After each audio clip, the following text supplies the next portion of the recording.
13h35, bientôt sur BFM TV. Bienvenue à vous si vous nous rejoignez dans le Déj Info. Les titres à la une de ce lundi 21 juillet. Nouveau rebondissement dans l'affaire Jubilard. La justice du Tarn décide de rouvrir l'enquête pour entendre la compagne de Cédric Jubilard. Ça passera par une demande de supplément d'informations. Les explications dans un instant de Vincent Vantinghem avec nous. Le budget de François Bayrou en discussion avec les syndicats au ministère du Travail et avec les patrons à Bercy. On rejoindra Chloé Giraud pour suivre les premières rencontres avec ces organisations syndicales. Et ces interrogations dans le cadre des violences urbaines dans plusieurs villes de France ces derniers jours. Quelles solutions apporter entre les renforts de CRS à Béziers, à Limoges notamment, ou encore le couvre-feu de Nîmes? Retour sur les mesures déployées pour lutter contre les conséquences de ce trafic de drogue. Mais tout d'abord, je vous le disais en titre, ce nouveau rebondissement dans l'affaire Jubilard avec la présidente donc, de la Cour d'assises du Tarn qui vient de décider de l'ouverture d'un supplément d'information. Après les révélations de celle qui se présente comme la compagne de Cédric Jubilard, Vincent Vantinghem, grand reporter police-justice BFM TV. Bonjour, qu'est-ce que ça signifie exactement ? Bien, ça signifie que l'enquête n'est pas clôturée alors que le procès doit s'ouvrir le 22 septembre prochain pour Cédric Jubilard. Eh bien, la justice n'en a pas fini avec les investigations puisqu'elle décide de faire procéder à l'audition de cette jeune femme qui se présente, vous l'avez dit, comme la compagne de Cédric Jubilard, qu'il a rencontré en 2021 après la disparition de Delphine et qu'il l'a vu à plusieurs reprises au parloir de la prison dans laquelle il est incarcéré depuis le début de l'année. Et c'est lors de ces échanges au parloir, dit-elle, que Cédric Jubilard serait passé aux aveux, qu'il lui aurait avoué avoir tué sa femme, expliquant même qu'il a mimé comment il avait fait pour l'étrangler le fameux soir de la disparition dans la nuit du 15 au 16 décembre 2020. Il se trouve que ces révélations, cette jeune femme, elle les a faites auprès de nos confrères du Parisien le 10 juillet dernier. Ça a entraîné évidemment une avalanche de réactions du côté des avocats, des réactions médiatiques. Et aujourd'hui, la présidente de la Cour d'assises du Tarn a décidé de faire procéder à l'audition de cette jeune femme par les enquêteurs de la section de recherche de la gendarmerie de Toulouse, avec une date butoir, celle du 31 juillet. Les enquêteurs doivent entendre cette jeune femme et rendre un rapport de synthèse donc avant la fin du mois afin de maintenir les chances d'ouverture du procès le 22 septembre prochain. Qu'est-ce que ça peut changer très concrètement dans la procédure ? Eh bien, ce que ça peut changer, c'est qu'il va falloir analyser et voir si les déclarations de cette jeune femme sont crédibles. On le sait, dans ce dossier, Cédric Jubilard, il n'a cessé de clamer son innocence. Le corps de Delphine n'a jamais été découvert. Pas plus que l'arme du crime, on n'a pas d'aveu. Et pour la première fois, la justice décide d'entendre quelqu'un qui a recueilli les aveux de Cédric Jubilard. En tout cas, c'est ce qu'elle dit. Il faudra voir si ces déclarations sont jugées crédibles et puis si elle apporte des détails, parce que auprès de nos confrères du Parisien, cette jeune femme, elle dit notamment que Cédric Jubilard lui a donné des circonstances dans lesquelles il a tué sa femme et aussi des indications sur l'endroit où il aurait dissimulé son corps. Voilà, toutes ces déclarations, si elles sont prises au sérieux par les enquêteurs et par la justice, peuvent aussi déboucher sur d'autres investigations, pourquoi pas des fouilles sur un endroit qui aurait été identifié, peut-être une confrontation aussi avec Cédric Jubilard, comment lui va réagir aux déclarations qu'elle va faire devant les enquêteurs. Est-ce qu'il va démentir? Est-ce qu'il va plaider l'humour ou une forme d'humour noir? Voilà tout ce qui pourrait déboucher de cette audition qui, on le rappelle, doit avoir lieu en fait dans les tout prochains jours. Est-ce que dans ces conditions, s'il y avait donc de nouvelles auditions, de nouvelles fouilles, etc., le procès de Cédric Jubilard prévu fin septembre pourrait se tenir? Alors c'est toute la question aujourd'hui, on le voit avec la volonté de la présidente de la Cour d'assises du Tarn de faire cette audition le plus rapidement possible avant le 31 juillet pour maintenir toutes les chances d'avoir un procès qui s'ouvre bien le 22 septembre prochain à la Cour d'assises du Tarn à Albi. Il n'empêche, comme je le disais, il y a de nombreux avocats dans ce dossier qui vont aussi demander une copie de l'audition de cette jeune femme, qui vont peut-être aussi demander des investigations complémentaires, des confrontations, des fouilles, d'autres éléments qui ne seraient pas encore réalisés par la justice et qui pourraient menacer l'ouverture du procès le 22 septembre. Après, il faut le rappeler, c'est un procès qui est prévu depuis longtemps, qui doit se dérouler sur 4 semaines à partir du 22 septembre dans une petite juridiction à la Cour d'assises du Tarn, mais qui a beaucoup de dossiers à audiencer. Donc c'est compliqué de renvoyer le procès, mais si les investigations et si la manifestation de la vérité le nécessitent, la justice ne pourra faire autrement que de renvoyer ce procès. Oui. Merci beaucoup Vincent. Information donc qu'on a appris en milieu, à la mi-journée, la Cour d'assises du Tarn qui ordonne donc l'audition de celle qui se présente comme la compagne de Cédric Jubilard. Dans l'actualité aussi, les syndicats conviés au ministère du Travail ce lundi, invitation en amont des négociations sociales que le gouvernement souhaite engager autour des économies budgétaires demandées par le Premier ministre. Et ont été reçus la CFDT, la CFTC également au programme aujourd'hui. Chloé Giraud, vous êtes au ministère du Travail. Est-ce que des points d'accord ont pu être trouvés ? Écoutez, au sortir de ce rendez-vous, Marie-Lise Léon, la secrétaire générale de la CFDT, a salué une discussion franche et directe, mais elle a aussi bien insisté sur le fait qu'elle et Astrid Panosyan-Bouvet n'étaient tombées d'accord sur presque aucun point, à commencer par cette proposition de supprimer 2 jours fériés dans l'année. Marie-Lise Léon qui a rappelé à la ministre que très récemment, le monde du travail s'était opposé au fait de travailler 2 années de plus avec la réforme des retraites et qu'il s'opposait aussi au fait de travailler 2 jours de plus. Pour Marie-Lise Léon, une potentielle nouvelle réforme de l'assurance chômage ne serait pas non plus une solution pour un retour vers l'emploi. Et elle indique que désormais, eh bien, la balle est dans le camp du gouvernement. Elle donne rendez-vous à la rentrée. Alors, est-ce qu'il faut s'attendre à une mobilisation sociale au mois de septembre si le gouvernement choisit de persister et de signer? Écoutez justement la réponse de Marie-Lise Léon. Tout est sur la table pour la CFDT. On a toute la palette possible d'actions. Ça peut être y compris la mobilisation. Donc au rendez-vous. Là, je dirais que le gouvernement doit prendre ses responsabilités et savoir s'il a envie vraiment d'être à l'écoute du monde du travail ou s'il veut uniquement plus flexibiliser le marché du travail, considérer que seule la parole des employeurs compte. La balle est dans leur camp. Et cet après-midi, ce sera donc au tour de Cyril Chabagnier, qui représentera la CFTC, de s'entretenir ici donc avec la ministre du Travail sur ces mesures budgétaires. Merci beaucoup Chloé Giraud avec Olivier Saint-Paul sur place. Du jamais vu, la pétition contre la loi Duplon sur l'agriculture et notamment l'autorisation, vous le savez, d'un pesticide très controversé a dépassé hier le 1 million de signatures et le compteur grimpe toujours pour la députée écologiste Sandrine Rousseau. C'est le révélateur du décalage entre les Français et le gouvernement. Le succès de cette pétition dit toute la crise démocratique dans laquelle nous sommes. C'est-à-dire que ça montre à quel point il y a une différence entre des élus qui ne veulent pas respecter et entendre et protéger la population, mais de l'autre une population qui se rebelle comme elle peut, qui montre son opinion comme elle peut, et cette pétition est le moyen pour elle de montrer son désaccord avec cette loi. Et son succès montre à quel point le désaccord est profond. La suite, c'est un débat à l'Assemblée nationale, mais la suite, c'est aussi un appel au président de la République à ne pas promulguer la loi.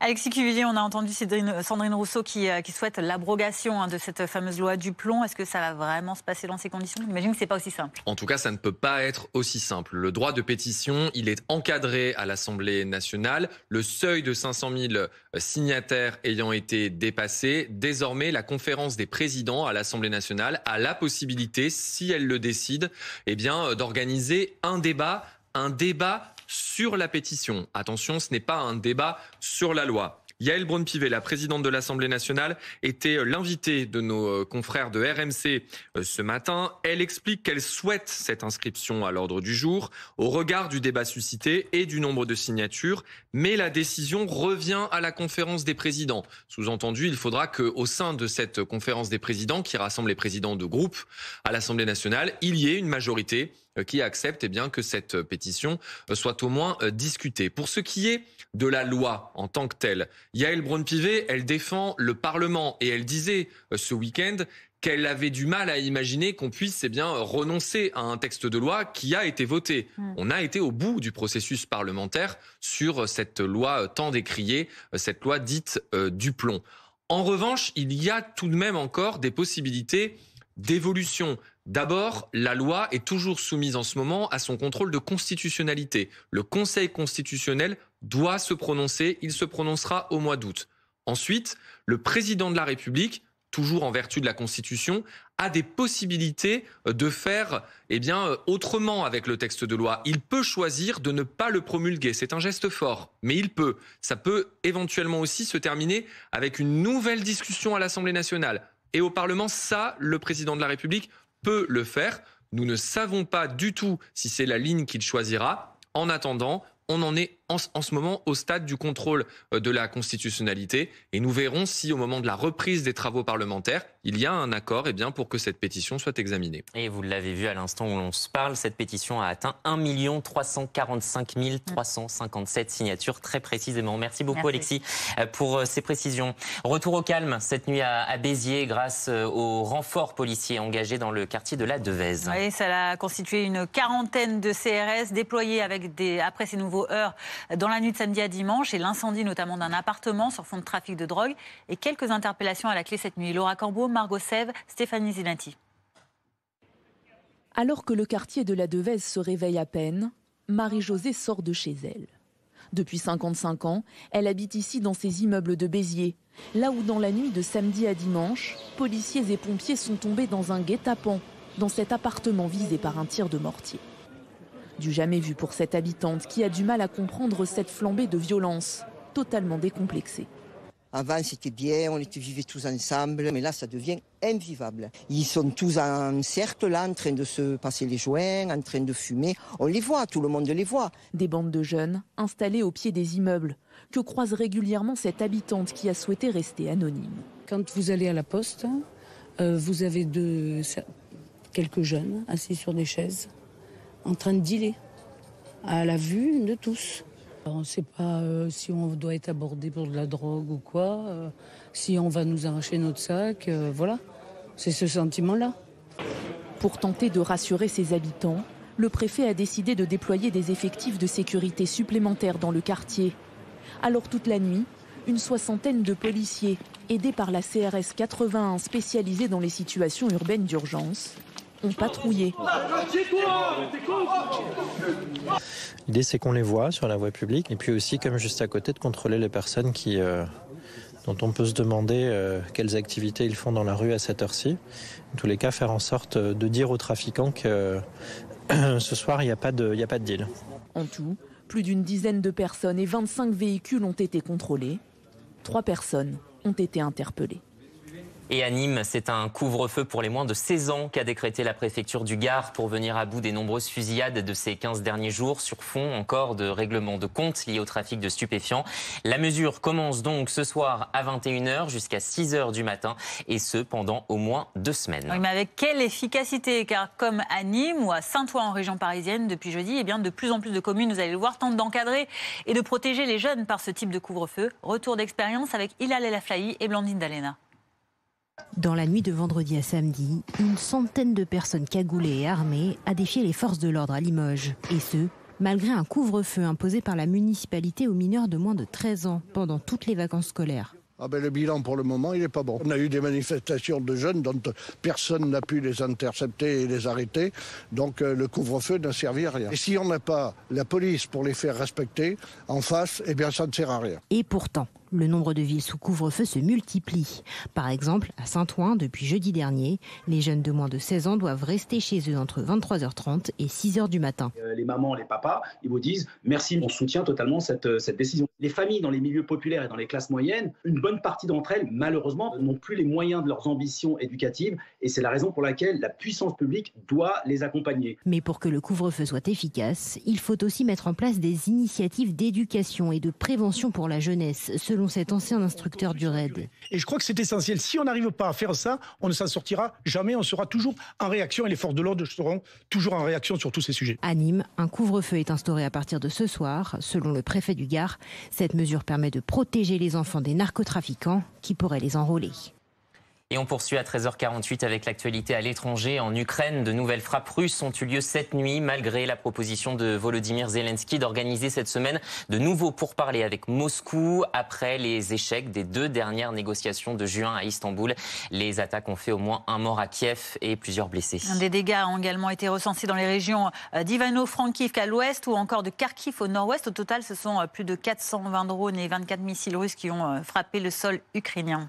Et dans ce contexte, le ministre des Affaires étrangères, Jean-Noël Barrot, vous le voyez, effectue une visite diplomatique de 2 jours dans le pays pour accroître la pression sur la Russie, quelques jours après l'entrée en vigueur de nouvelles sanctions européennes. 3 ans après que la Russie a lancé sa guerre d'agression, elle n'a lamentablement pas réussi à atteindre ses objectifs. Depuis le début de l'année, la Russie n'a conquis que 0,25% du territoire ukrainien au prix de tant de vies humaines. Malgré des combats à au moins 3 contre 1, Vladimir Poutine n'a pas réussi à briser la ligne de front.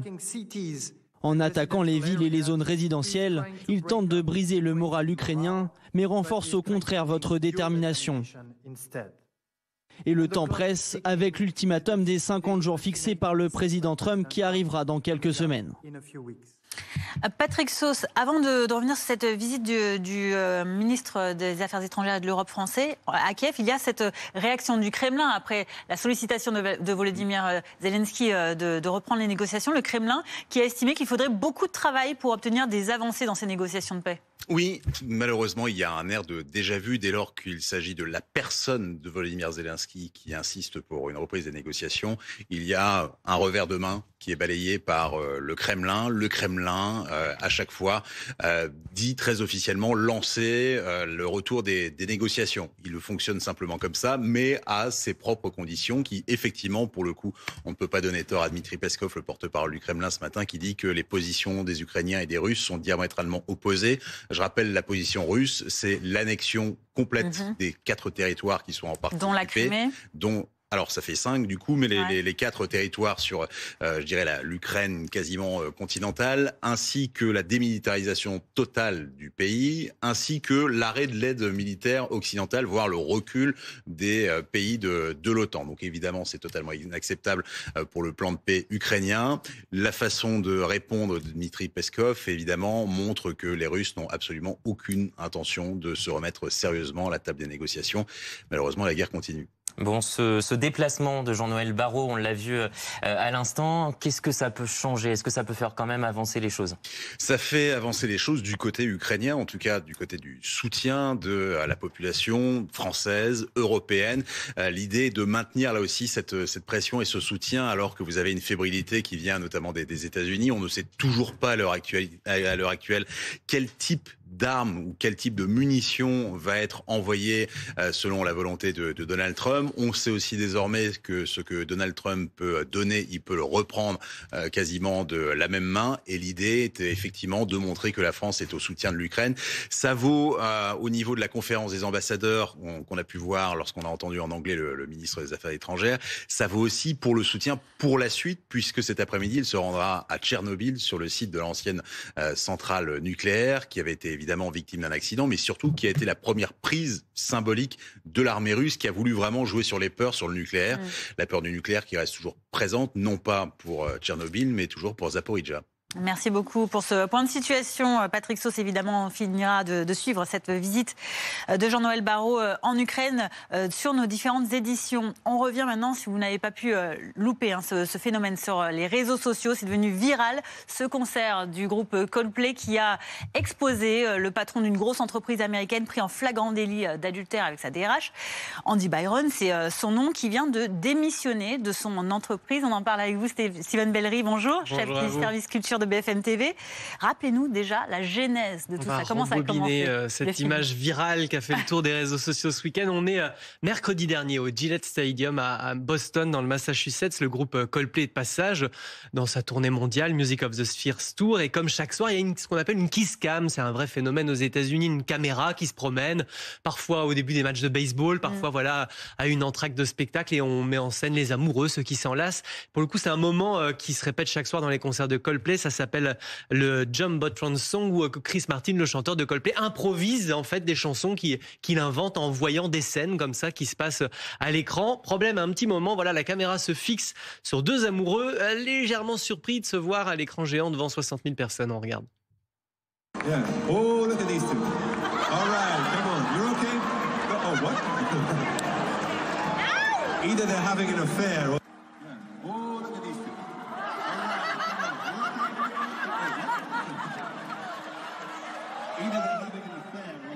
Voilà, Chris Martin, le chanteur de Coldplay, interloqué par cette séquence, lui aussi obligé de dire soit ils ont une liaison, soit ils sont très timides. Un petit peu des deux visiblement. 16 secondes qui fait basculer la vie de ces deux amoureux. La jeune femme qui a filmé la scène la trouve amusante. Elle la poste donc sur TikTok et tout s'emballe. La machine, les millions et l'enquête, parce qu'en quelques heures à peine, les amants sont démasqués, vous le disiez. Andy Byron, PDG d'une petite start-up new-yorkaise qui s'appelle Astronomer, spécialisée dans la data, l'intelligence artificielle, et Christine Cabot, la DRH de l'entreprise. Problème, le premier est marié, il a 2 enfants, la seconde serait divorcée, on ne sait pas trop. Dans la foulée, la vraie épouse du PDG a enlevé son nom de femme de tous ses réseaux sociaux, elle a supprimé sa page Facebook et l'entreprise des tourtereaux est entrée dans la danse ce week-end de communiquer. Nos dirigeants sont censés fixer des normes en matière de conduite et de responsabilité et récemment, ces normes n'ont pas été respectées. Le PDG a remis sa démission qui a été acceptée. L'adultère, c'est pas un truc avec lequel on rigole aux États-Unis outre-Atlantique. Ça peut aller loin. La DRH, je pense qu'elle n'est pas dans de beaux draps, elle non plus. Une enquête interne a été lancée. Pour le moment, on ne sait pas où on est en cette enquête. En tout cas, samedi à Madison, Chris Martin a lancé à la foule: attention, si vous n'avez pas fait votre maquillage, faites-le maintenant avant de lancer cette fameuse séquence.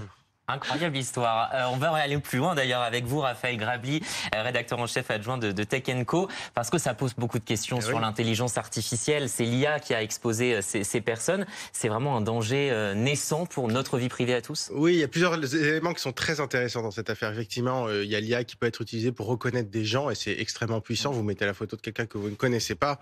En 5 minutes, vous avez tous les profils sur les réseaux sociaux où vous retrouvez cette personne.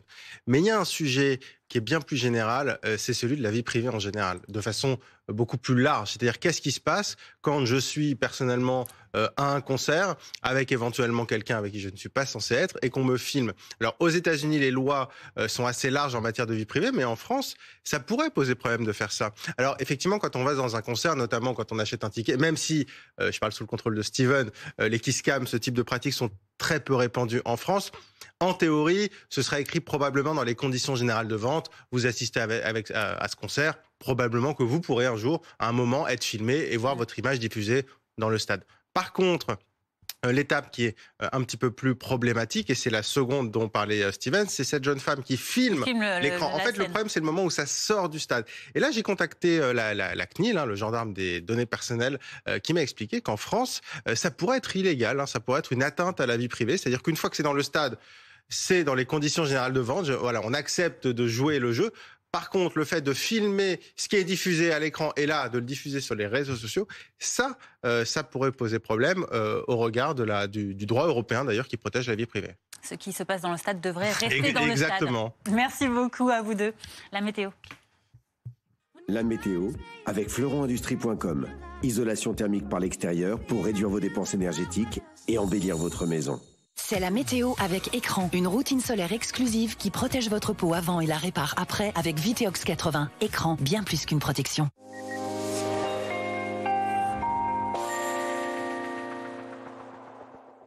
L'été va faire son retour le week-end prochain pour les régions de la moitié nord puisque le soleil sera bien présent donc près de la Méditerranée ces prochains jours avec du vent.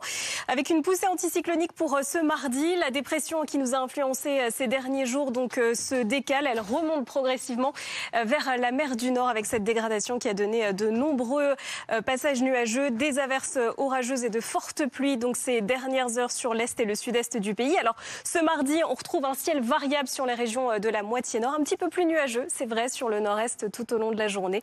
Quelques averses vont vous concerner avec pas mal de vent aussi, même à l'intérieur des terres. Au sud, l'amélioration se confirme avec un temps calme, plus sec, plus ensoleillé, excepté le retour du Mistral de la Tramontane, donc en Méditerranée, jusqu'à 50 km/h. Beaucoup de vent attendu aussi sur le nord de la Corse. Les températures pour votre matinée, 12 à 22 degrés au thermomètre, 12 pour Aurillac, 22 à Nice. Et puis dans l'après-midi, les températures sont tout juste de saison sur la moitié nord. On attend par exemple 23 à Lille, 24 à Strasbourg. Au sud, sous le soleil, ça se réchauffe avec 28 à Bordeaux, 29 à Toulouse, jusqu'à 31 degrés du côté de Marseille. Et la perturbation qui arrivera donc dans la nuit de mardi à mercredi par le nord-ouest va traverser le pays. Mercredi avec pas mal d'agitation encore. Des pluies orageuses quasiment partout, du vent et des températures tout juste de saison. C'était la météo avec fleuronindustrie.com. Isolation thermique par l'extérieur pour réduire vos dépenses énergétiques et embellir votre maison. C'était la météo avec Écran. Une routine solaire exclusive qui protège votre peau avant et la répare après avec Viteox 80. Écran, bien plus qu'une protection. Il est quasiment 14h sur BFM TV. On est très heureux de vous accompagner sur ce Déj Info. À la une de l'actualité, ce nouveau rebondissement dans l'affaire Jubilard. La justice du Tarn décide de rouvrir l'enquête pour entendre celle qui se présente comme sa petite amie. Ça passera par une demande de supplément d'information. Les détails dans un instant. Quelle solution face aux violences urbaines? La CRS 80 a été déployée à Béziers la nuit dernière, tandis qu'un couvre-feu est instauré dès ce soir pour les jeunes mineurs à Nîmes. Nous verrons si ces mesures peuvent être efficaces. Trouver une sortie de crise pour boucler le budget 2026, c'est l'une des priorités du gouvernement après la présentation du plan Bayrou la semaine dernière. La ministre du Travail a convié les syndicats aujourd'hui. Et puis l'arrivée en Ukraine de Jean-Noël Barrot ce matin. Le ministre des Affaires étrangères et de l'Europe français vient de soutenir le pays. Quelques heures après, de nouvelles attaques russes, notamment dans la région de Kiev. Et alors que le Kremlin déclare qu'il faudrait beaucoup de travail pour obtenir des avancées dans les négociations de paix demandées par Volodymyr Zelensky.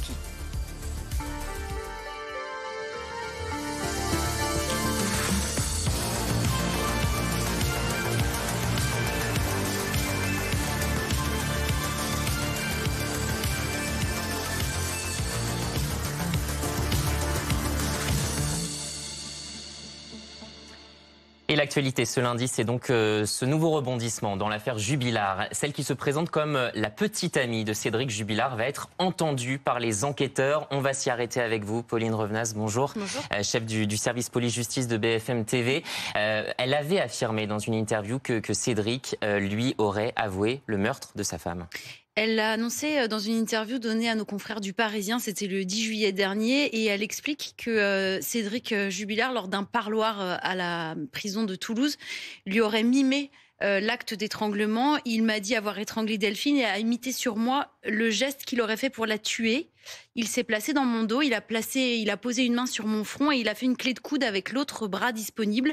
Il m'a expliqué ensuite avoir serré tellement longtemps que cela aurait provoqué une petite blessure sur son avant-bras.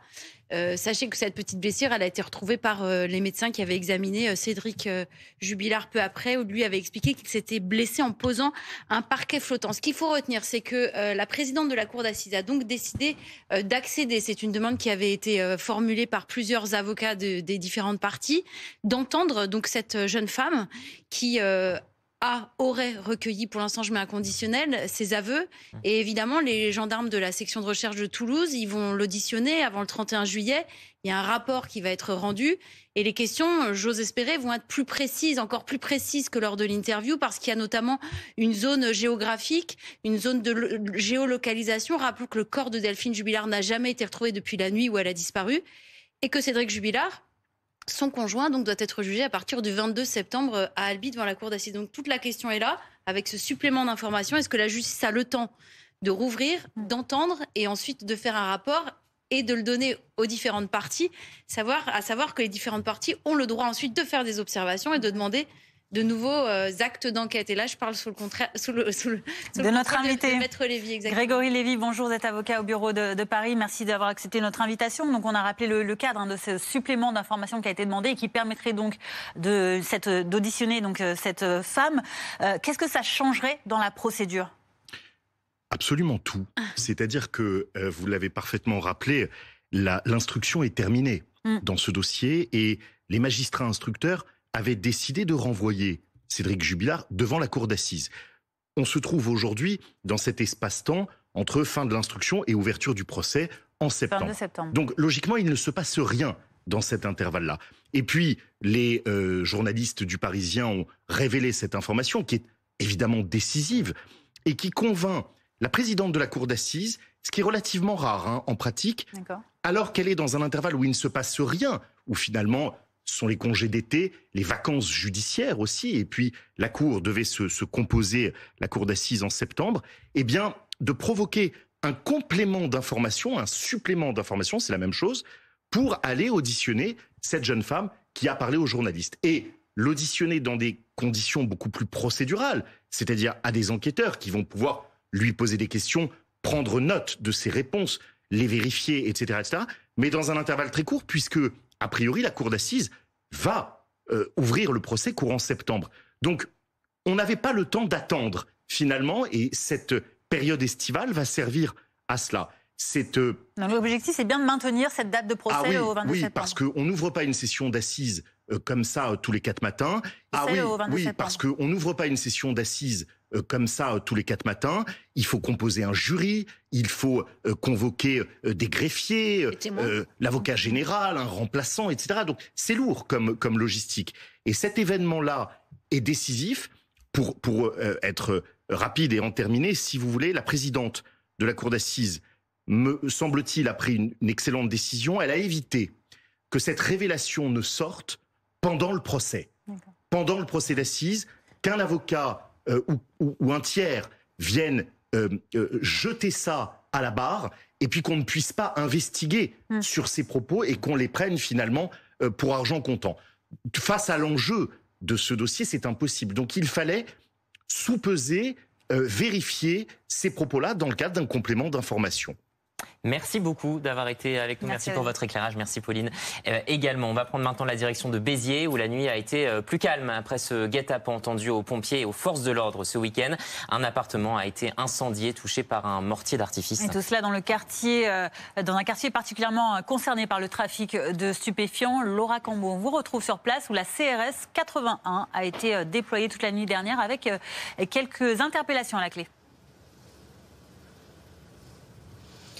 Oui, tout à fait. Et la CRS 80, c'est une unité spécialisée dans la lutte contre le stupéfiant et contre les violences urbaines. Au total, une trentaine de policiers de cette unité ont été déployés toute la nuit. Ils étaient accompagnés de policiers de l'Hérault. Ils ont mené des contrôles d'identité. Au total, 25 contrôles sur des véhicules et une dizaine de contrôles sur des personnes. Il y a eu au total 3 interpellations. Voici ce que nous dit le préfet de l'Hérault qui va redéployer ce dispositif une nouvelle fois ce soir et toutes les fois que ce sera nécessaire. Voici ce qu'il nous a affirmé hier soir. En tout cas, cette présence, ces patrouilles ont été accueillies très positivement par la population sur place, mais il y a tout de même de nombreux habitants qui nous disent que ce n'est pas assez. Écoutez ces témoignages recueillis au micro de Margot Sève.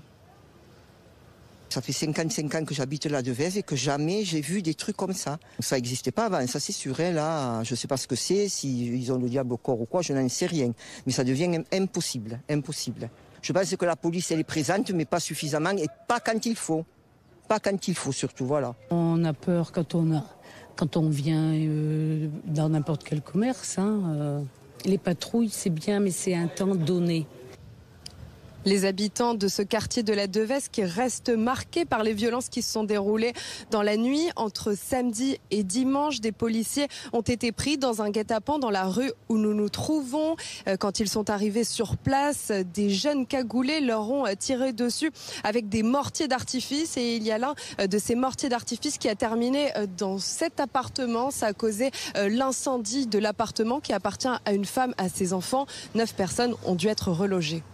Laura Cambo à Béziers avec Margot Sève. Merci à toutes les deux. On part maintenant à Nîmes où un couvre-feu va entrer en vigueur dès ce lundi soir. Il concerne les mineurs de moins de 16 ans. Une décision prise pour enrayer les violences urbaines liées au trafic de stupéfiants également. Un couvre-feu qui sera en vigueur pour au moins 2 semaines. Laura Cambo, Margot Sève, Louise Ongasnier et Bettina de Gouguilhelmo. Ce couvre-feu concerne 6 quartiers sensibles de Nîmes. Certains habitants espèrent dès ce soir avoir 15 jours d'accalmie. Moi, je trouve que c'est tout à fait normal. Autour, on entend tout le temps des tirs. C'est invivable, quoi. C'est pas normal.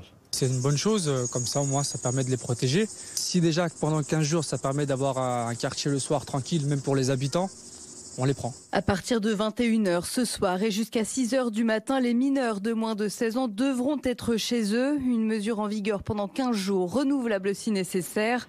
8 fusillades ont eu lieu à Nîmes en moins de 2 semaines. Mardi dernier, un jeune homme de 19 ans impliqué dans des affaires de stupéfiants a été abattu par balle. La population est partagée. Pour certains, ce couvre-feu ne réglera rien. Donnez-leur un avenir aux jeunes, arrêtez de les enfermer. C'est pas en les enfermant que ça va résoudre quoi que ce soit. Je suis médiatrice sociale. voilà, et je fais des actions pour que les parents sortent leurs enfants dans les quartiers, parce qu'ils les sortent plus, parce qu'effectivement, Yaté, elle tourne autour et elle n'intervient pas. Des policiers supplémentaires sont actuellement recrutés à Nîmes. À la rentrée de septembre, nous aurons donc 13 policiers supplémentaires. L'engagement pris par le ministre de l'Intérieur est effectivement le recrutement de plus d'une trentaine de policiers. Nous avons même autorisé à en recruter plus. En attendant, une compagnie de CRS arrive en renfort pour faire respecter ce couvre-feu. Et on va aller plus loin avec Noureddine Debari. Bonjour et merci d'avoir accepté notre invitation. Vous êtes le président de l'association de quartier Moulins Solidarité à Nice. Votre parole, elle est importante parce que vous êtes au cœur justement de ce quartier. Des CRS déployés, des couvre-feux. Est-ce que ce sont des mesures efficaces sur le long terme selon vous ? Alors sur le long terme, non, parce que bon, c'est très bien que c'est quand il y a des policiers ou des couvre-feux. Bon, déjà les couvre-feux, comme le disait un maire, donc je crois que c'était Émile Roger, Lombardie, qui disait que s'il n'y a pas les moyens derrière, un arrêté de couvre-feu ne sert à rien. Et je trouve qu'il n'a pas tort là-dessus. Et ensuite, pour revenir au CRS ou au déploiement de force, oui, sur le coup, ça va casser un peu le rythme des dealers ou quoi que ce soit, mais ça n'apportera jamais la solution finale qu'il faut, parce qu'il n'y a pas que ça qu'il faut faire. Alors, ce sont des mesures de répression, en effet, qui viennent après le mal, une fois qu'il est fait. En amont, vous le disiez, il y a des choses à faire. Quoi ? Vous qui êtes justement un acteur de l'éducation dans ces quartiers, qu'est-ce qui manque à ces familles, à ces enfants pour encadrer et pour, évidemment, éradiquer le trafic de stupéfiants ? Alors déjà, comme le disait une éducatrice dans votre reportage il y a 2 minutes, là, il manque la police de proximité, il manque beaucoup de choses. Mais après, il y a aussi cet accompagnement qu'il faut faire en amont, où par exemple, même quand on parle des primo-délinquants, par exemple, on va parler par exemple des rodéos sauvages ou quoi que ce soit, ça serait bien, au lieu de les mettre entre guillemets en prison ou de mettre des TIG ou mettre tout simplement des bracelets, peut-être leur faire des stages, par exemple, pour les primo-délinquants, je parle toujours, de faire des stages, par exemple, dans des centres d'accidenté de la route. Par exemple, pour leur montrer ce que c'est. Est-ce que vous pensez que des stages, c'est plus dissuasif que de la prison ou un bracelet ? Justement, on a l'écho inverse parfois, notamment du côté des forces de l'ordre, forcément. Mais vous croyez vraiment qu'un jeune qui baigne dans le trafic de drogue, il sera plus intimidé par un stage de citoyenneté que par la prison ? C'est pas n'importe quel stage de citoyenneté. C'est vraiment les mettre dans par exemple, si on prend un accidenté de la route, quelqu'un qui s'amuse à faire des rodéos, on va lui faire un stage 1 semaine, 2 semaines, 3 semaines, dans un centre qui s'occupe justement des graves accidentés de la route, qui voit les conséquences de ces actes. Mais là, je parle toujours pour les primo-délinquants. Pour les autres, c'est encore autre chose.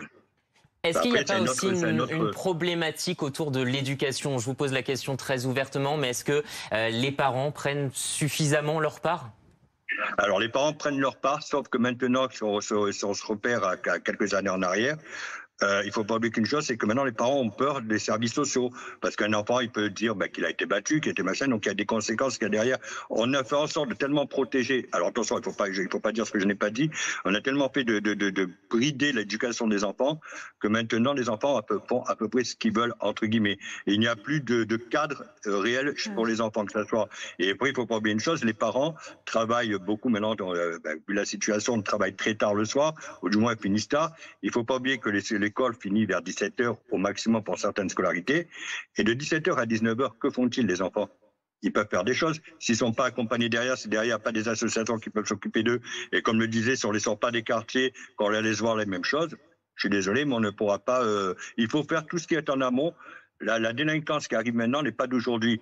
Là, on a de la chance que l'appartement qui a pris feu, comme on le voit dans les images, l'appartement qui a pris feu, ça n'a pas eu les mêmes conséquences qu'on a eu à Nice il y a 1 an. On est compte à Nice, on a quand même eu 7 personnes qui sont décédées à cause du narcotrafic. Et là, on a eu cette chance-là que personne n'a été blessé dans cet appartement-là. Noureddine Debari, vous évoquez tout à l'heure la démission, notamment de ces policiers de proximité. Ça n'existe plus dans beaucoup de villes. Est-ce que vous diriez que les quartiers dans lesquels notamment vous évoluez sont abandonnés par les autorités, par la République ? Ah oui, ils sont abandonnés, on va le dire clairement, ils sont abandonnés. Ils font il y a ce que j'appelle moi des pansements, mais c'est pas des pansements qu'il faut faire, il faut soigner à la racine.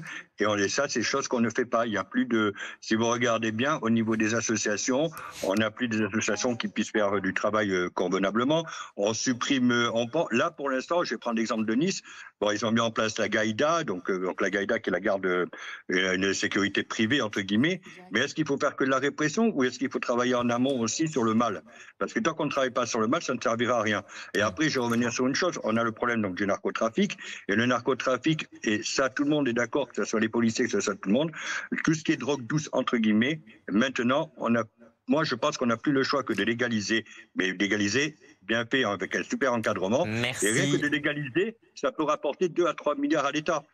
Merci beaucoup, Noureddine Desbarry. Merci beaucoup d'avoir été avec nous. Merci pour votre témoignage. Le gouvernement veut donner aux entreprises des preuves d'amour. C'est l'objectif du 3e Conseil des entreprises réuni à Bercy ce lundi.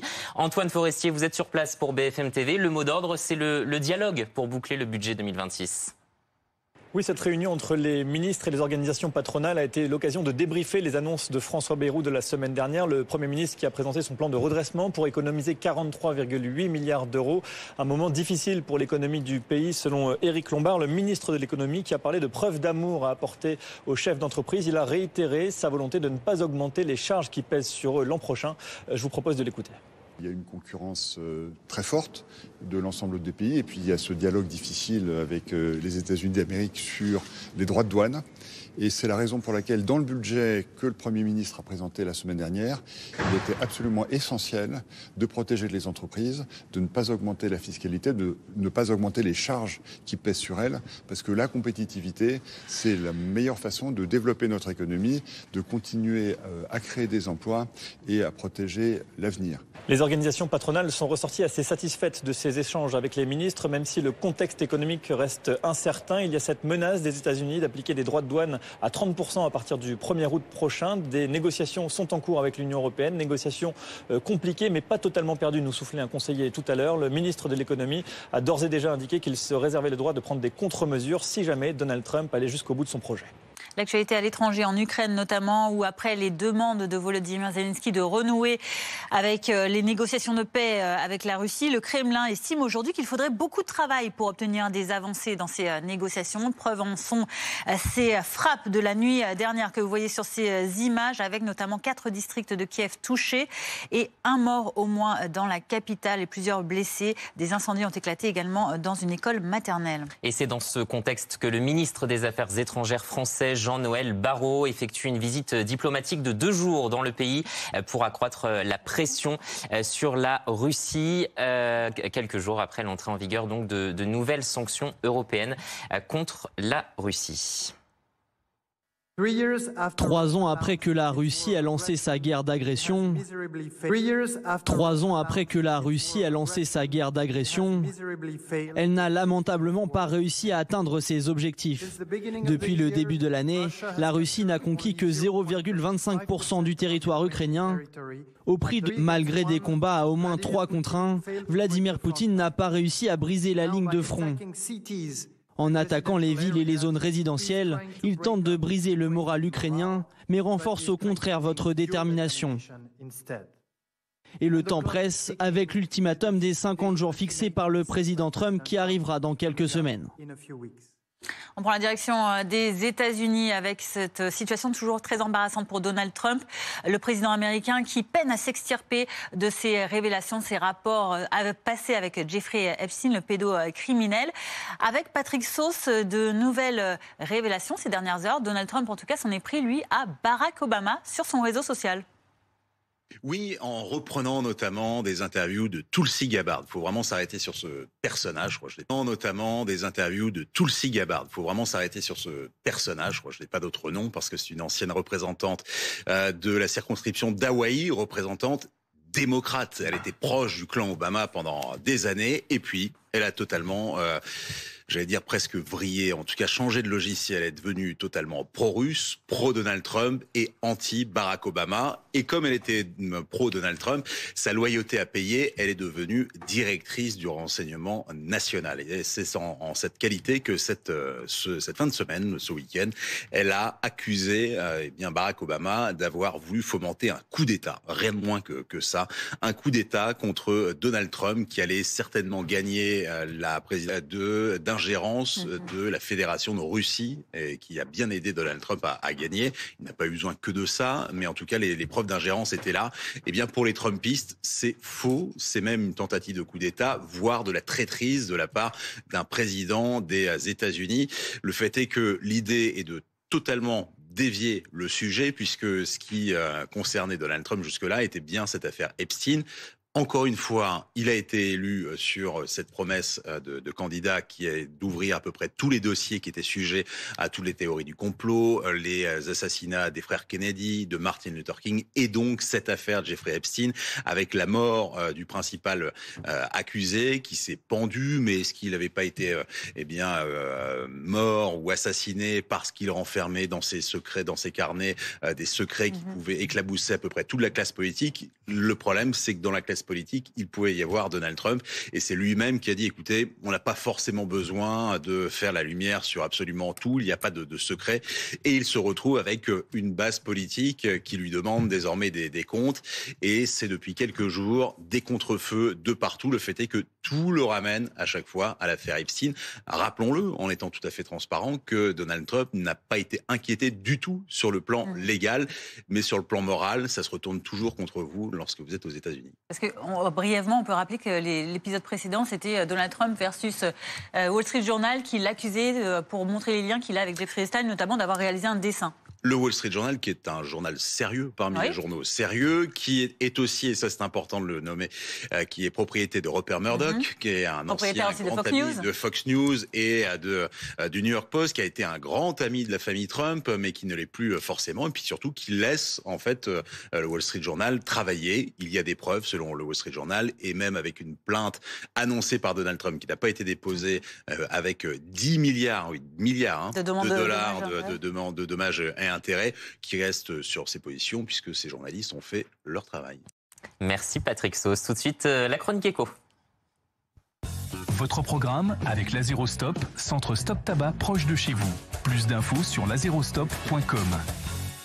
Votre programme avec Magnolia.fr. Changez votre assurance de prêt et économisez sur Magnolia.fr, comparateur en assurance de prêt immobilier.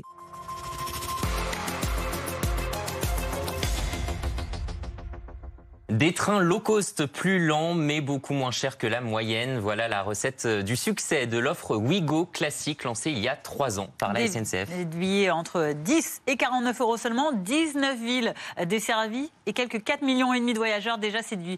Tom Himmler et Lou Garnier. Pour leur week-end à Paris, Manon et son compagnon avaient pensé au TGV. C'était autour de 150 € l'aller. Un budget bien trop élevé pour le couple, alors qu'avec l'offre de Ouigo... On a eu pour 116 € pour l'aller-retour, donc en tout. De quoi les convaincre, eux qui n'avaient jamais eu les moyens de prendre le train. Je pense que pour les prochaines vacances, oui, on reprendra Ouigo. Mais il faut être patient. Vianney a 4 heures de train devant lui. C'est 1 heure de plus que s'il avait pris la voiture.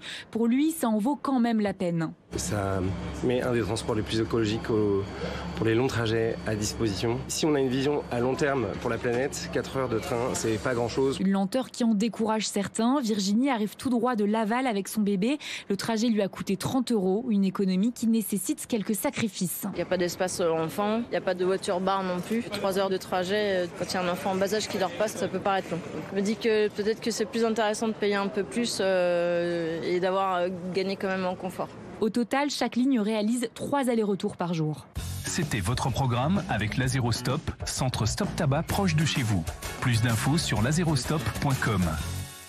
C'était votre programme avec Magnolia.fr. Changez votre assurance de prêt et économisez sur Magnolia.fr, comparateur en assurance de prêt immobilier.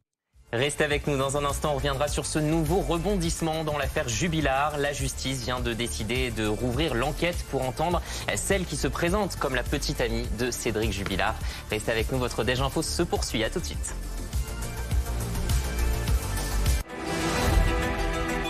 L'info ne prend pas de vacances. BFM TV non plus. Voici les toutes dernières images. Tout l'été, chaque jour, les invités, les événements. On est au cœur de l'action. Les reporters partout en France et dans le monde. Dans le New Jersey, notre envoyé spécial aux portes de Marseille, aux côtés des Français qui vivent cette canicule.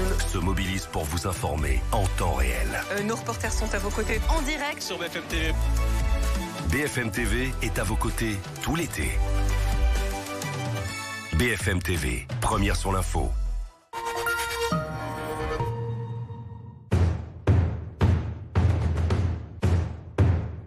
Avec les portes blindées Torchman Metal. Votre sécurité en toute sérénité. Attention, la carte verte est devenue inutile. Les radars consultent désormais le fichier des véhicules assurés. Pour éviter l'amende pour absence d'assurance, souscrivez maintenant et votre voiture sera immédiatement inscrite au fichier. Jeune, résilié, sinistré, malucé, assurepeople.com sera toujours là pour vous. Le paddle. Le paddle, c'est chez Forest Hill. 18 pistes intérieures, 12 pistes extérieures, entre amis ou en famille, dans nos clubs de l'Aqua Boulevard, Marne-la-Coquette et La Défense. Forest Hill, le numéro 1 du paddle à Paris et en Ile-de-France. En adoptant aujourd'hui les bons réflexes, on pense déjà aux automobilistes de demain. Chez Noroto, on recycle votre ancienne batterie et on vous offre 15 € en bon d'achat si vous en achetez une nouvelle. C'est le moment de faire le plein d'énergie. Avec Nutribullet, un maximum de nutrition en un minimum d'effort. 7 jours sur 7.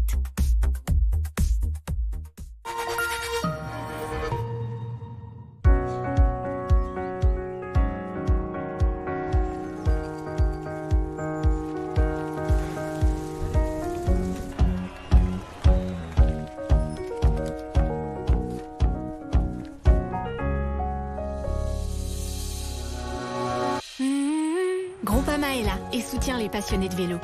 Nous avons déjà offert à plus de 15 000 cyclistes amateurs un maillot aux couleurs de leur club.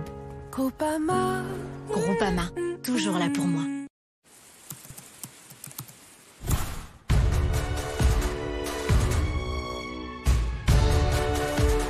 Des hôtels et des destinations d'exception jusqu'à moins 70%.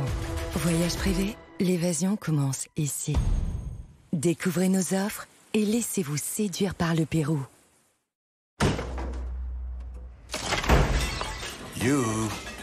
United Credit. En ce moment, profitez d'un prêt de 10 000 € au taux exceptionnel à partir de 4,5%. United Credit, enfin un crédit fait pour you. Interesting. Coincé dans un anglais d'enfant? Progressez en anglais avec Babel. Des hôtels et des destinations d'exception jusqu'à moins 70%. Voyage privé, l'évasion commence ici. Sur la route, il y a tout le monde et il y a nous. En cas de danger, en cas de contrôle, nous sommes prévenus, nous nous prévenons. Avec Coyote, j'évite les amendes et je roule à la bonne vitesse. Coyote, faire la route ensemble. Votre programme avec l'Azérostop, centre Stop Tabac proche de chez vous. Plus d'infos sur lazérostop.com. Votre programme avec les soins solaires Olysée. Bien protégé, bien hydraté, pour un été en toute sérénité. Votre rendez-vous en toute tranquillité avec PayPal. Paiement en 4 fois sans frais sur vos sites préférés.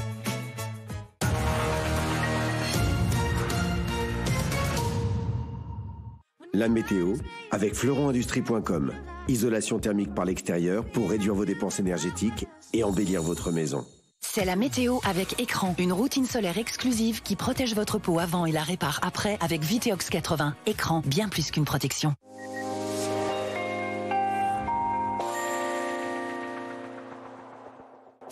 Averses, vent et fraîcheur, la météo sera plutôt automnale tout au long de cette semaine sur les 3/4 du pays, excepté si vous habitez près de la Méditerranée où le soleil sera de retour. Mais avec le vent, et là c'est plutôt le risque d'incendie qu'on va surveiller, on va y revenir. Alors en attendant, coup d'œil à l'animation satellite, si on prend un petit peu de hauteur, vous voyez donc la dépression qui nous a vraiment influencé tout au long du week-end, qui est en train de s'évacuer. Dépression assez creuse, assez atypique pour cette période de l'année, avec la perturbation associée qui s'est dirigée donc vers l'Europe centrale. Et donc à l'arrière, c'est plutôt plutôt une petite poussée anticyclonique, un temps plus calme pour ce mardi, même si les passages nuageux seront encore assez fréquents sur les 3/4 nord, avec encore quelques averses le long des frontières du Benelux. Ça va durer toute la journée. Le vent sera aussi sensible sur les côtes de la Manche et même à l'intérieur des terres. On retrouvera quelques éclaircies malgré les passages nuageux dans le courant de l'après-midi sur ces régions. Et plus au sud, le soleil sera de retour. Et je vous parlais du vent, Mistral, Tramontane qui vont souffler dans leur domaine entre 50 et 70 km/h. Beaucoup de vent aussi pour la Corse. Les températures en matinée entre 12 et 22 degrés. 22 degrés du côté de Nice. Et puis dans l'après-midi, les températures sont tout juste de saison. Avec le vent, c'est vrai qu'on peut avoir une petite sensation de fraîcheur. Avec 23 sur la pointe du Cotentin, à Lille, 25 à Dijon. Et il faudra donc se diriger vers le sud-est pour trouver des températures qui dépasseront à nouveau donc les 30 degrés. Et puis pour la suite, mercredi, la perturbation qui arrivera par la pointe bretonne va se décaler donc à l'intérieur des terres. Elle donnera de bonnes pluies, à nouveau des orages, du vent, des températures tout juste de saison. Et puis pour la journée de jeudi, retour au calme par l'ouest, mais les nuages et les averses resteront encore donc très fréquents partout ailleurs, excepté donc pour la région PACA et l'île de Beauté. C'était la météo avec fleuronindustrie.com. Isolation thermique par l'extérieur pour réduire vos dépenses énergétiques et embellir votre maison. C'était la météo avec Écran, une routine solaire exclusive qui protège votre peau avant et la répare après avec Viteox 80. Écran, bien plus qu'une protection. Bientôt 14h30 sur BFM TV, la suite du Déj Info avec ses titres à la une et ce nouveau rebondissement dans l'affaire Jubilard. La justice du Tarn décide de rouvrir l'enquête pour entendre celle qui se présente comme la compagne de Cédric Jubilard. Ça passera par une demande supplémentaire d'information. Des explications dans un instant avec Vincent Mandiquem qui est avec nous en plateau. Dans l'actualité aussi, le budget de François Bayrou en discussion avec les syndicats au ministère du Travail et avec les patrons à Bercy. On rejoindra Chloé Giraud pour suivre les premières rencontres avec les organisations syndicales. Cette question, quelle solution contre les violences urbaines? Renfort de CRS à Béziers, à Limoges, couvre-feu à Nîmes. Retour sur ces mesures déployées pour lutter contre les conséquences du narcotrafic. Mais tout d'abord, donc, ces nouvelles révélations, ces nouvelles procédures qui pourraient faire progresser l'affaire Jubilard avec la présidente de la Cour d'assises du Tarn qui vient donc de décider d'ouvrir un supplément d'informations pour recueillir les révélations de celle qui se présente comme la compagne de Cédric Jubilard. Vincent Mandiquem, grand reporter police-justice de BFM TV, qu'est-ce que ça signifie concrètement ? Bien, ça signifie que le dossier d'instruction n'est pas totalement refermé comme on le pensait, puisqu'il faut le rappeler, le procès de Cédric Jubilard doit s'ouvrir le 22 septembre prochain devant la cour d'assises du Tarn à Albi. En dépit de cette audience qui est déjà fixée, eh bien la présidente de cette même cour d'assises a décidé de ce supplément d'information afin d'entendre, d'auditionner par les gendarmes de la section de recherche de Toulouse cette jeune femme qui se présente, vous l'avez dit, comme la compagne de Cédric Jubilard, qui l'a vu à plusieurs reprises au parloir alors qu'il est détenu et qui, dit-elle, a recueilli ses confidences, a recueilli ses aveux. Elle s'est confiée à nos confrères du Parisien le 10 juillet dernier et sur la base de ces révélations dans les colonnes de nos confrères, la présidente de la Cour d'assises du Tarn a décidé qu'elle devait être entendue par les services enquêteurs qui ont jusqu'à la date du 31 juillet pour remettre un rapport à ce sujet et voir si ça peut encore faire évoluer l'enquête. Il faut le rappeler, quasiment plus de 5 ans, quasiment 5 ans après la disparition de Delphine Jubilard. Alors justement, qu'est-ce que ça peut changer dans la procédure? Je vous propose d'écouter la réponse de Marion Ménage. Elle est avocate pénaliste à Pontoise. Une fois que cet interrogatoire aura été exécuté tel que demandé par la présidente, par les policiers ou les gendarmes qu'elle a mandatés à cette fin, ils vont lui rendre le procès-verbal. Ce procès-verbal, il va être envoyé à toutes les parties. Évidemment, si ça déclenche de nouvelles interrogations, si on a, j'en sais rien moi, un endroit extrêmement précis où on pourrait aller vérifier que le corps n'est pas, par exemple, là, les parties peuvent, mais la présidente le peut aussi, diligenter de nouvelles investigations pour rebondir. Je ne crois pas avoir entendu qu'il y ait de telles précisions dans la déposition de cette jeune femme. Mais comme pour l'instant, on n'a pas son interrogatoire précis, mais seulement ce que la presse a pu en relater, je ne peux pas vous en dire davantage. Ce que veut dire Maître Ménage, Vincent, ça veut dire qu'on peut envisager de nouvelles fouilles pour retrouver le corps de Delphine Jubilard ? En fait, tout est possible. Et c'est d'ailleurs sans doute pour cette raison qu'elle a fixé aux enquêteurs jusqu'au 31 juillet pour auditionner cette jeune femme et rendre ce rapport. Parce qu'on l'imagine, une fois qu'elle aura fait ses déclarations, ça va peut-être entraîner d'autres interrogations, d'autres questions, voire même d'autres investigations. Peut-être les avocats de Cédric Jubilard vont-ils demander à être confrontés à cette jeune femme pour démentir ce qu'elle raconte. Peut-être que d'autres parties au procès, des parties civiles notamment, vont demander des nouvelles fouilles sur la base des indications qu'elle pourrait donner, parce qu'on le rappelle, dans les colonnes de nos confrères du Parisien, elle avait expliqué que Cédric Jubilard lui avait laissé entendre qu'il avait enterré le corps de Delphine dans un lieu très précis où il a travaillé par le passé. Est-ce que ça va entraîner de nouvelles investigations ? Voilà, c'est la question à laquelle va devoir répondre la présidente de la cour d'assises du Tarn quand elle aura l'audition de cette jeune femme. Et pour cela, elle aura finalement tout le mois d'août et le début du mois de septembre pour voir si on s'arrête avec cette simple audition ou si on va plus loin. Oui, parce qu'il y a cette question qui reste en suspens. Est-ce que le procès peut tout de même se tenir au mois de septembre ? Procès très attendu, 4 semaines à la cour d'assises du Tarn à Albi. Vous imaginez bien que tout est prévu, organisé de longue date et que c'est très compliqué aujourd'hui de renvoyer cette audience, de la reporter à une date ultérieure. Maintenant, si les parties civiles, par exemple, font des demandes de fouilles et que la présidente de la cour d'assises y est favorable, on imagine mal que le procès puisse se tenir à une date aussi courte. Mais encore une fois, il faudra se baser sur les déclarations de cette jeune femme. Est-ce qu'elle va être prise au sérieux par les enquêteurs ? Est-ce qu'elle va être crédible ? Est-ce qu'elle va donner des informations qui vont pouvoir être corroborées afin de poursuivre l'enquête plus de 4 ans après les faits, ou au contraire de s'en tenir là et d'attendre désormais que Cédric Jubilard se présente à la barre de la cour d'assises pour fournir ses explications ? Merci beaucoup pour ces précisions, Vincent Ventigam. Évidemment, on continuera d'en parler sur l'antenne de BFM TV tout au long de cette journée. 14h34, on en vient à présent à ces syndicats conviés au ministère du Travail. Invitation en amont des négociations sociales que le gouvernement souhaite engager autour des économies budgétaires demandées par le Premier ministre. Oui, effectivement, et on va retrouver tout de suite Chloé Giraud au ministère du Travail. La CFDT a été reçue ce matin, la CFTC c'est cet après-midi. Alors, est-ce que des points d'accord ont été déjà trouvés ?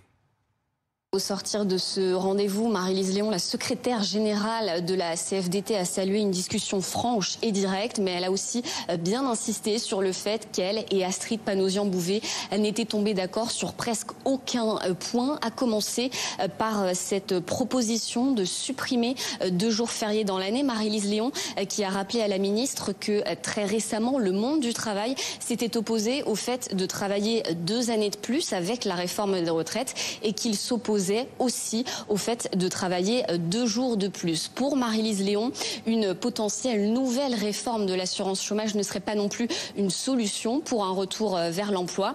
Et elle indique que désormais, la balle est dans le camp du gouvernement. Elle donne rendez-vous à la rentrée. Alors, est-ce qu'il faut s'attendre à une mobilisation sociale au mois de septembre si le gouvernement choisit de persister et de signer? Écoutez justement la réponse de Marie-Lise Léon. Tout est sur la table pour la CFDT. On a toute la palette possible d'actions. Ça peut être y compris la mobilisation. Donc au rendez-vous. Là, je dirais que le gouvernement doit prendre ses responsabilités et savoir s'il a envie vraiment d'être à l'écoute du monde du travail ou s'il veut uniquement plus flexibiliser le marché du travail, considérer que seule la parole des employeurs compte. Donc la balle est dans leur camp.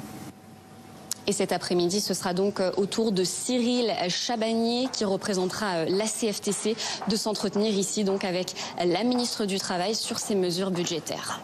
C'est totalement inédit, ce compteur qui continue de grimper. On a dépassé le million hier de signataires sur cette pétition contre la loi Duplon pour l'agriculture et notamment cette autorisation de pesticides très controversée. Regardez le compteur aujourd'hui, près d'1 400 000 signatures à l'heure où on se parle.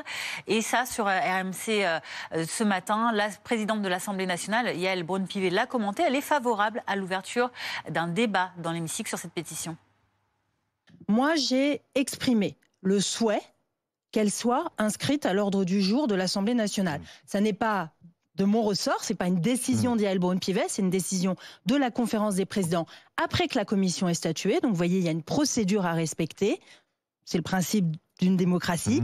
Mais moi, j'exprime ma position personnelle de présidente de l'Assemblée nationale, considérant le nombre de signatures, considérant le débat que cela suscite, je souhaite qu'il y ait un débat dans l'hémicycle. Et on va aller plus loin sur cette loi et cette pétition avec vous, Lisa Adef. Pourquoi d'abord cette pétition a été lancée ?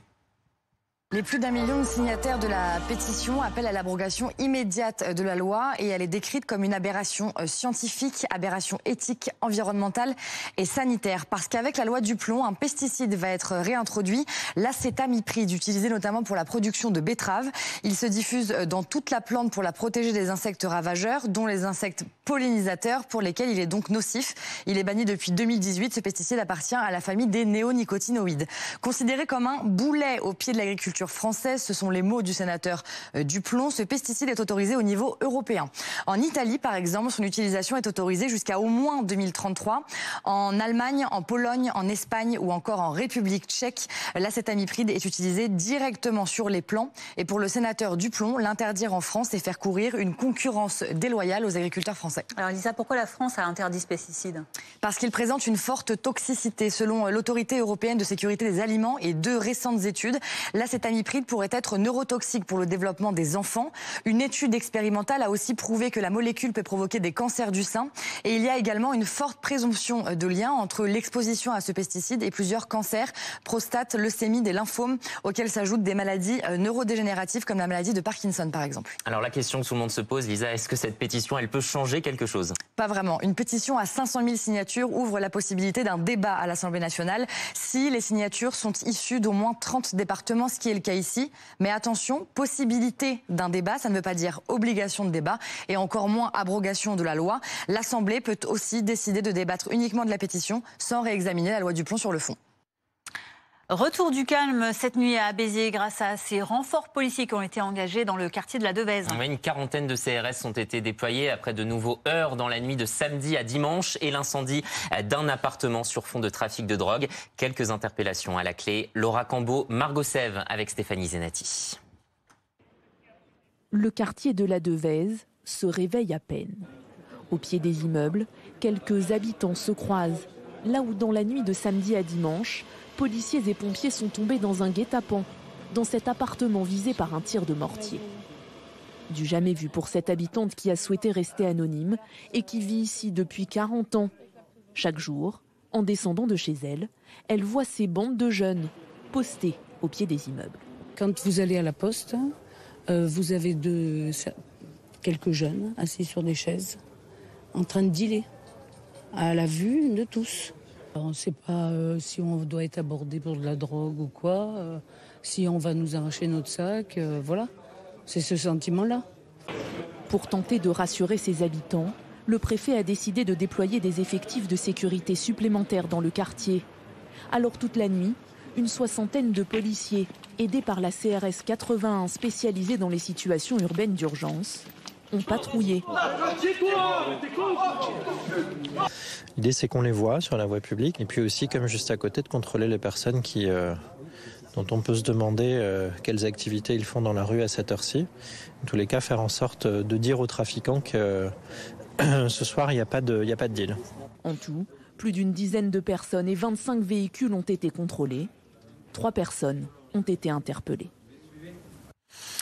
On en vient donc à cette question, cette fois-ci à Nîmes, où le couvre-feu, une autre mesure a été mise en place, couvre-feu qui concerne les moins de 16 ans, décrété par la préfecture de Gare, pour venir également à bout de ces nombreuses fusillades ces 15 derniers jours, toujours sur fond de règlement de compte et de trafic de stupéfiants. La mesure commence ce soir à 21h jusqu'à 6h et pendant 2 semaines. Alors on va se poser la question de l'efficacité, comme Nîmes ou à Saint-Ouen en région parisienne depuis jeudi. De plus en plus de communes tentent d'encadrer et de protéger leurs jeunes par un couvre-feu. Retour d'expérience avec Hilal Alafi et Blandine Dalena. Dans la nuit de vendredi à samedi, une centaine de personnes cagoulées et armées a défié les forces de l'ordre à Limoges. Et ce, malgré un couvre-feu imposé par la municipalité aux mineurs de moins de 13 ans pendant toutes les vacances scolaires. Le bilan pour le moment, il n'est pas bon. On a eu des manifestations de jeunes dont personne n'a pu les intercepter et les arrêter. Donc le couvre-feu n'a servi à rien. Et si on n'a pas la police pour les faire respecter en face, eh bien ça ne sert à rien. Et pourtant, le nombre de villes sous couvre-feu se multiplie. Par exemple, à Saint-Ouen, depuis jeudi dernier, les jeunes de moins de 16 ans doivent rester chez eux entre 23h30 et 6h du matin. Les mamans, les papas, ils vous disent « merci, on soutient totalement cette décision ». Les familles dans les milieux populaires et dans les classes moyennes, une bonne partie d'entre elles, malheureusement, n'ont plus les moyens de leurs ambitions éducatives et c'est la raison pour laquelle la puissance publique doit les accompagner. Mais pour que le couvre-feu soit efficace, il faut aussi mettre en place des initiatives d'éducation et de prévention pour la jeunesse, selon cet ancien instructeur du RAID. Et je crois que c'est essentiel. Si on n'arrive pas à faire ça, on ne s'en sortira jamais. On sera toujours en réaction et les forces de l'ordre seront toujours en réaction sur tous ces sujets. À Nîmes, un couvre-feu est instauré à partir de ce soir. Selon le préfet du Gard, cette mesure permet de protéger les enfants des narcotrafiquants qui pourraient les enrôler. L'actualité en Ukraine à présent, alors que Volodymyr Zelensky espère relancer les négociations de paix avec la Russie cette semaine, eh bien le Kremlin répond aujourd'hui il faudrait beaucoup de travail pour obtenir des avancées. La preuve en images, vous le voyez avec cette nouvelle nuit de bombardements russes à travers le pays. Des attaques qui ont fait au moins un mort à Kiev et plusieurs blessés. Et c'est dans ce contexte que le ministre français des Affaires étrangères et de l'Europe, Jean-Noël Barrot, est arrivé à Kiev ce matin. Nicolas Coadou, vous êtes sur place, une visite qui intervient après l'entrée en vigueur de nouvelles sanctions européennes à l'encontre de la Russie. Oui, un nouveau train de sanctions pour lesquelles d'ailleurs Jean-Noël Barrot s'est impliqué personnellement en écrivant, nous dit son équipe, lui-même le nom de certains oligarques russes qui sont donc visés par ces sanctions. Et c'est aussi pour ça que Jean-Noël Barrot, ce n'était absolument pas prévu dans son programme initialement. Dès qu'il est arrivé à Kiev, il a tenu à se rendre sur le lieu des frappes et faire une déclaration à la presse pour condamner fermement ces attaques russes, encore une fois, contre des civils. Vous l'avez dit, il y a un mort et 7 blessés. Jean-Noël Barrot, ensuite, qui était accueilli par un parterre d'ambassadeurs à la fameuse conférence des ambassadeurs, sorte de grand-messe ici en Ukraine où tous les ambassadeurs du monde entier sont réunis devant le ministre des Affaires étrangères. Jean-Noël Barrot était invité d'honneur. Il y a tenu un discours d'une dizaine de minutes particulièrement violent à l'égard de la Russie où il explique notamment que cette guerre d'agression qui est menée par la Russie contre l'Ukraine est notamment une guerre contre la liberté, contre les Nations Unies et contre l'Union européenne, avec un résultat assez nul pour la Russie en termes de gains territoriaux. Je vous propose de l'écouter. C'était il y a quelques minutes au micro de Théo Touché. 3 ans après que la Russie a lancé sa guerre d'agression, elle n'a lamentablement pas réussi à atteindre ses objectifs. Depuis le début de l'année, la Russie n'a conquis que 0,25% du territoire ukrainien au prix de tant de vies humaines. Malgré des combats à au moins 3 contre 1, Vladimir Poutine n'a pas réussi à briser la ligne de front. En attaquant les villes et les zones résidentielles, il tente de briser le moral ukrainien, mais renforce au contraire votre détermination. Et le temps presse avec l'ultimatum des 50 jours fixés par le président Trump qui arrivera dans quelques semaines. Jean-Noël Barrot qui, au cours de sa visite, qui doit donc durer 2 jours ici en Ukraine, n'a pas prévu de rester uniquement à Kiev. Il veut aller plus à l'est du pays, comprenez, plus proche de la ligne de front pour voir la réalité des combats, rencontrer des militaires et voir également comment est utilisé l'armement français qui est livré à l'Ukraine depuis maintenant 3 ans.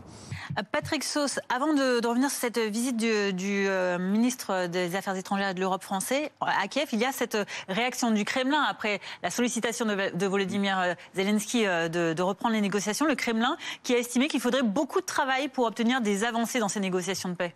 Oui, malheureusement, il y a un air de déjà-vu dès lors qu'il s'agit de la personne de Volodymyr Zelensky qui insiste pour une reprise des négociations. Il y a un revers de main qui est balayé par le Kremlin. Le Kremlin, à chaque fois, dit très officiellement lancer le retour des négociations. Il le fonctionne simplement comme ça, mais à ses propres conditions qui, effectivement, pour le coup, on ne peut pas donner tort à Dmitri Peskov, le porte-parole du Kremlin ce matin, qui dit que les positions des Ukrainiens et des Russes sont diamétralement opposées. Je rappelle la position russe, c'est l'annexion complète des 4 territoires qui sont en partie dont la Crimée, alors ça fait 5 du coup, mais les 4 territoires sur, je dirais, l'Ukraine quasiment continentale, ainsi que la démilitarisation totale du pays, ainsi que l'arrêt de l'aide militaire occidentale, voire le recul des pays de l'OTAN. Donc évidemment, c'est totalement inacceptable pour le plan de paix ukrainien. La façon de répondre de Dmitri Peskov, évidemment, montre que les Russes n'ont absolument aucune intention de se remettre sérieusement à la table des négociations. Malheureusement, la guerre continue. Bon, ce déplacement de Jean-Noël Barrot, on l'a vu à l'instant, qu'est-ce que ça peut changer? Est-ce que ça peut faire quand même avancer les choses? Ça fait avancer les choses du côté ukrainien, en tout cas du côté du soutien à la population française, européenne. L'idée de maintenir là aussi cette pression et ce soutien alors que vous avez une fébrilité qui vient notamment des États-Unis. On ne sait toujours pas à l'heure actuelle quel type d'armes ou quel type de munitions va être envoyé selon la volonté de Donald Trump. On sait aussi désormais que ce que Donald Trump peut donner, il peut le reprendre quasiment de la même main. Et l'idée était effectivement de montrer que la France est au soutien de l'Ukraine. Ça vaut au niveau de la conférence des ambassadeurs qu'on a pu voir lorsqu'on a entendu en anglais le ministre des Affaires étrangères. Ça vaut aussi pour le soutien pour la suite, puisque cet après-midi, il se rendra à Tchernobyl, sur le site de l'ancienne centrale nucléaire, qui avait été évidemment victime d'un accident, mais surtout qui a été la première prise symbolique de l'armée russe, qui a voulu vraiment jouer sur les peurs sur le nucléaire. La peur du nucléaire qui reste toujours présente, non pas pour Tchernobyl, mais toujours pour Zaporijjia. Et plus de 3 ans après le début de cette invasion russe en Ukraine, l'économie de guerre se met en place en Ukraine, le pays qui a complètement, vous allez voir, modifié son industrie. Oui, aujourd'hui, 40% des armes utilisées sur le front sont fabriquées en Ukraine. Mais tout cela ne se fait pas sans risque. Ces usines sont régulièrement ciblées par l'ennemi russe. Reportage Pierre Barbin, Jao Alankar et Philippe Dotsenko. Lorsque la guerre a commencé, cet ingénieur a voulu aider son pays. Il a donc décidé de produire des drones pour l'armée ukrainienne. Ce drone a une portée de 30 à 35 km depuis la position du pilote. Avec celui-ci, on peut détecter un tank et repérer certains points de commandement. Dans ce lieu secret où le personnel se doit de rester discret, près d'1 millier de drones est produit chaque mois. L'entreprise voulait jouer un rôle dans cette guerre. C'est notre mission de dégager les Russes de notre pays. C'est un sentiment simple. On doit être libre.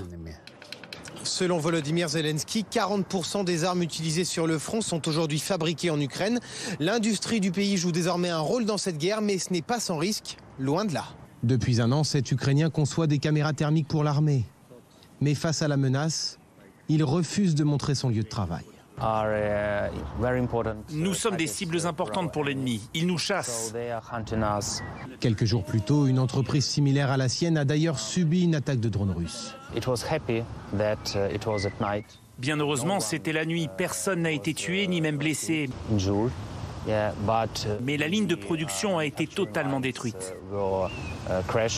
Dans les prochains mois, la production d'armes en Ukraine va continuer de s'accentuer.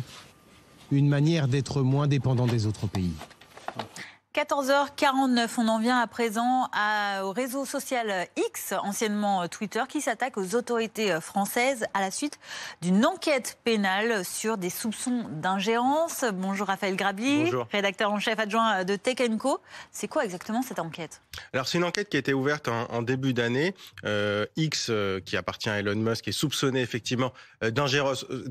Ce qu'on reproche ou ce qu'on pense reprocher à Elon Musk concrètement, c'est d'utiliser les algorithmes de recommandation de X pour faire de la politique, c'est-à-dire pour promouvoir notamment les idées trumpistes et les idées d'extrême droite. On sait qu'Elon Musk s'est rendu notamment en Europe pour soutenir des partis d'extrême droite, notamment l'AfD en Allemagne. Et donc il y a une enquête qui a été ouverte en début d'année, et il y a une communication le 11 juillet dernier, il y a quelques jours, par le parquet de Paris sur cette enquête, en précisant que ce qui était visé, c'était Twitter, enfin X en tant que personne morale, donc l'entreprise, mais aussi des personnes physiques. Alors le nom d'Elon Musk n'est pas cité, mais on comprend finalement que comme Pavel Durov pour Telegram, qui a été arrêté sur le sol français, il paraît pas si improbable désormais qu'Elon Musk puisse être inquiété par la justice française, et on peut imaginer que c'est ce qui a donné lieu donc à la réponse aujourd'hui, il y a quelques heures, de X, qui estime que cette enquête, c'est une enquête qui est politique pour servir donc un agenda politique, je cite X, et en fin de compte restreindre la liberté d'expression, ce qui est un argument régulièrement évoqué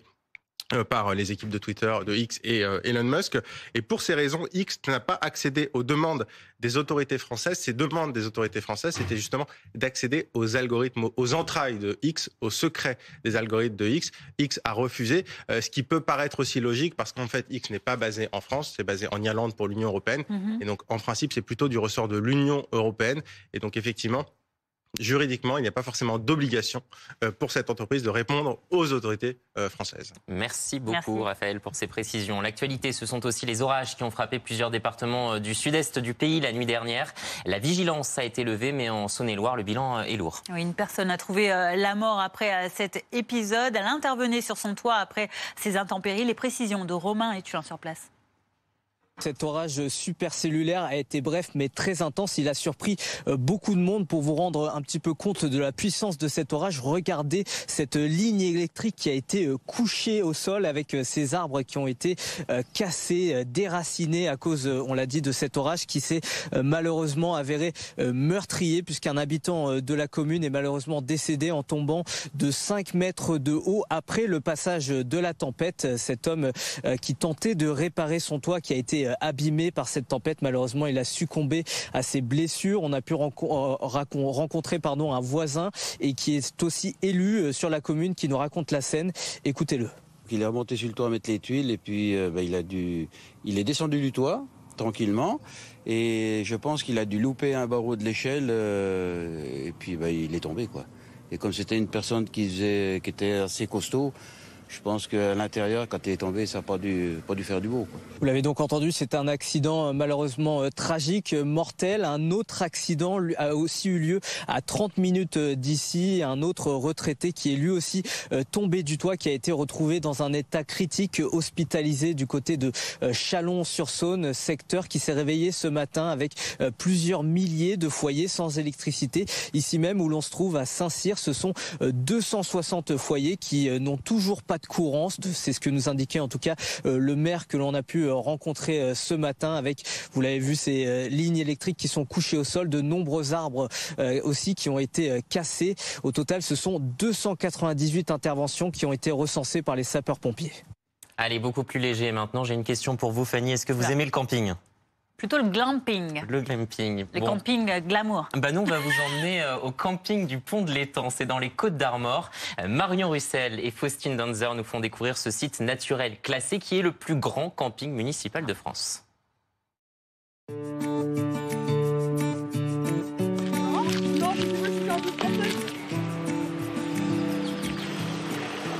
Nous sommes ici au camping du Pont de l'Étang, le plus grand camping municipal de France avec plus de 900 emplacements disponibles. On est niché en pleine nature au cœur d'un parc classé Natura 2000.